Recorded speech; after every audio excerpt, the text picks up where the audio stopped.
All right, so we've got a ton of articles here about Luiz Eduardo Baptista. Bappa, to the Flamengo faithful. That's right. And his plans for the club. And you know what this could mean for Flamengo's future? Yeah. Especially in the hyper-competitive world of South American football. Absolutely. We know you're keen to understand how this successful businessman, I mean, with his experience leading companies like Lojas Americanas, DirecTV, SK, all these huge companies, how he plans to leverage that expertise to shake up the club he's loved for so long. It's a compelling story, isn't it? I mean, Bap's landslide victory, it wasn't just about his business acumen. I think it was a clear message from Flamengo fans. Oh, yeah, for sure. They're hungry. They want change. They want to see their beloved club modernized. And competing on a global scale. And it seems like Bap is ready to deliver. He is. I mean, his ambitious plans for a new stadium. Oh, yeah. They're already making headlines. Huge headlines. This isn't just some minor upgrade. No. He's talking about a 2.5 billion... Reyes behemoth. Behemoth, it is. In the Gasometro area of Rio. Wow. That's a bold statement, to put it mildly. It certainly is, and selling naming rights and attracting investment from the capital markets might sound like smart business strategies. Sure. But that Gasometro area, it presents some unique challenges. Okay. I mean, it's a historic part of Rio. So navigating those political and logistical hurdles to get this project off the ground, it's going to be a major test for BAP. It will, but, you know, if he pulls it off, imagine the possibilities. Yeah. A state-of-the-art stadium could transform Flamengo's finances? Oh, absolutely. Boosting revenue and attracting even bigger sponsors? For sure. Think Real Madrid's Bernabeu? Right. But in Rio... It's tempting to get swept up in the excitement. I know, yeah. But we do need to be realistic about the potential downsides, too. Large-scale construction projects in South America, especially those involving public funds. Right. They have a history of cost overruns and delays. They do. And we can't forget the impact on the local communities. That's a good point. Which often get overlooked in these grand schemes. Yeah, absolutely. And it leads us to another fascinating aspect of BAP's vision. Okay. His impact on player acquisitions. Yeah. He's clearly not afraid to spend big. Nope. As we've seen with recent signings like Nicolas de la Cruz from River Plate. Huge signing. For a cool 79 million Reyes. I know. That's a lot of money. It is, but what's interesting here is that BAP's approach, it goes beyond just signing big names. Okay. He's targeting players who fit a specific tactical vision. Interesting. Look at Christian Rossi, the young Argentine prospect. Right. And you got Premier League star Carlos Alcaraz. Yeah, that was a big one. These signings represent a clear shift towards a more dynamic European style of play. So he's not just throwing money around. Not at all. He's strategically building a squad. Exactly. Capable of competing at the highest level. That's what it looks like. And this is where BAP's business background comes into play. I think so. He understands how to negotiate, how to structure complex deals, and how to leverage Flamengo's brand to attract top talent. Absolutely. And this brings us to a key question. Okay. What does this mean for other clubs in South America? Right.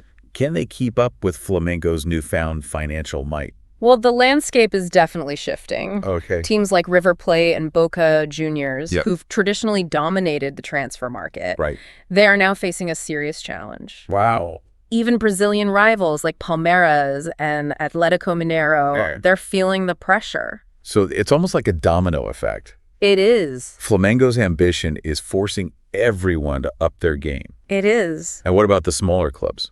The ones who've traditionally relied on selling promising young players to bigger teams. Yeah. What does it mean for them? Well, for them, it's a double-edged sword. Okay. On the one hand, they're in a stronger negotiating position now. Yeah. They know Flamengo's willing to pay a premium for talent. Yeah. So they can demand higher fees. Yeah. But on the other hand, they're losing their best players earlier, which can hinder their own development. That's true. So it's tough. It's like a seismic shift. It is. In the South American football ecosystem. Totally. BAP's arrival at Flamengo has set off a chain reaction. It really has. That will have repercussions for years to come. And let's not forget the wider context here. Okay. South American clubs have long been overshadowed by their European counterparts. Absolutely. Could BAP's ambition his vision of turning Flamengo into a global powerhouse. Yeah. Could that be the catalyst for a change in that dynamic? Now, that's a question worth pondering. It is, but before we get too carried away, we need to delve into a crucial element of BAP's vision. Right. His rejection of the SAF model. Okay. A move that reveals a lot about his philosophy for Flamengo. Interesting. So the SF model, it stands for Sociedade Anônima de Futebol. What?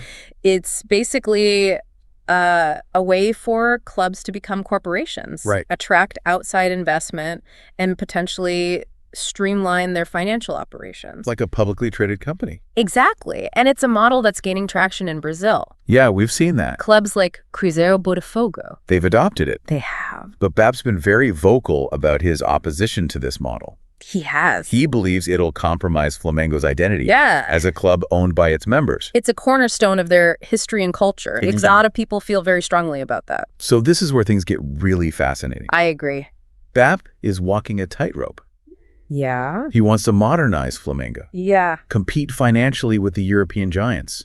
But he also wants to preserve the club's soul, its connection to its passionate fan base. It's a tough balance. It's almost like he's trying to create a new model altogether. Yeah. One that combines the financial savvy of a modern corporation with the traditional values of a member-owned club. Exactly. And that's what makes BAP's presidency so intriguing. It is. He's not just following the established playbook. He's forging his own path. It's a high-stakes gamble, for sure. It is. But if he succeeds, it could revolutionize the way South American clubs are run. It really could. Imagine Flamengo with its massive fan base. The biggest in the world, some would say. And global brand recognition. Absolutely. Becomes a self-sustaining financial powerhouse. Right. Capable of competing with the likes of Real Madrid, Manchester United. The European giants. Without sacrificing its identity. That's the dream. That's the dream.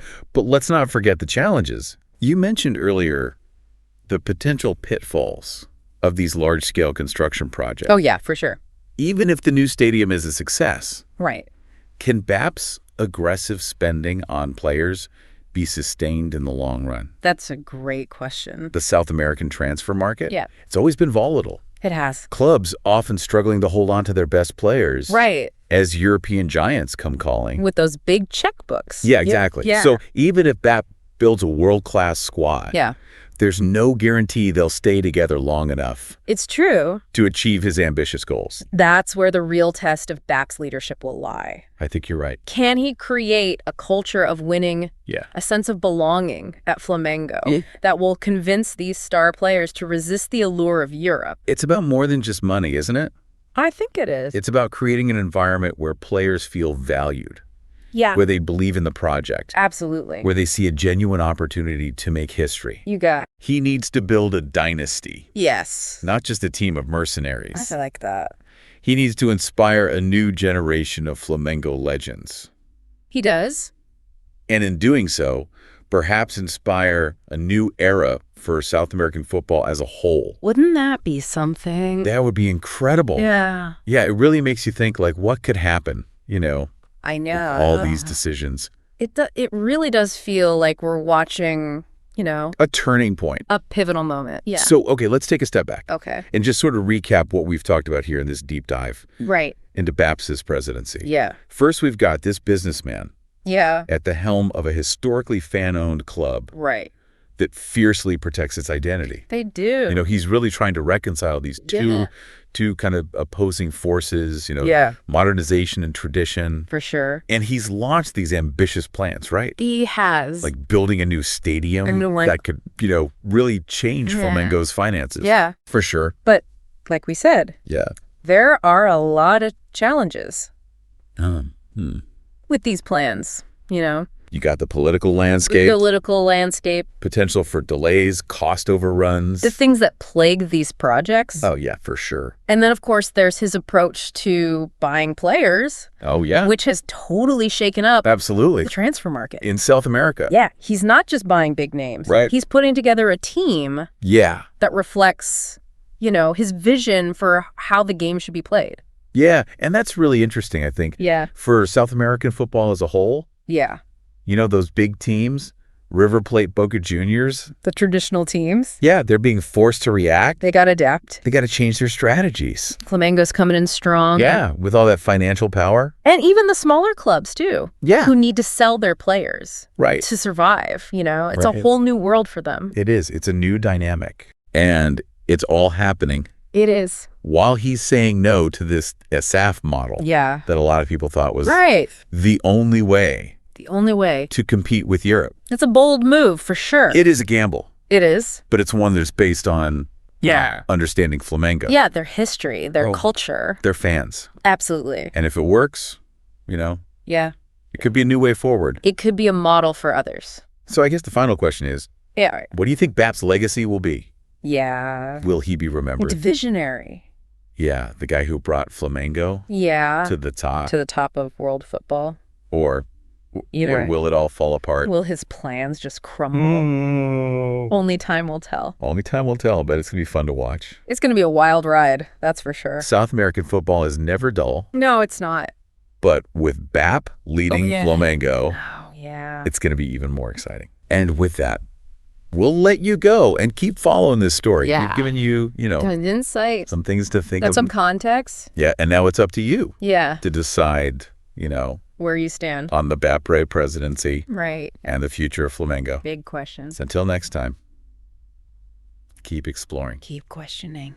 Keep that passion for the beautiful game. The beautiful game. Burning bright.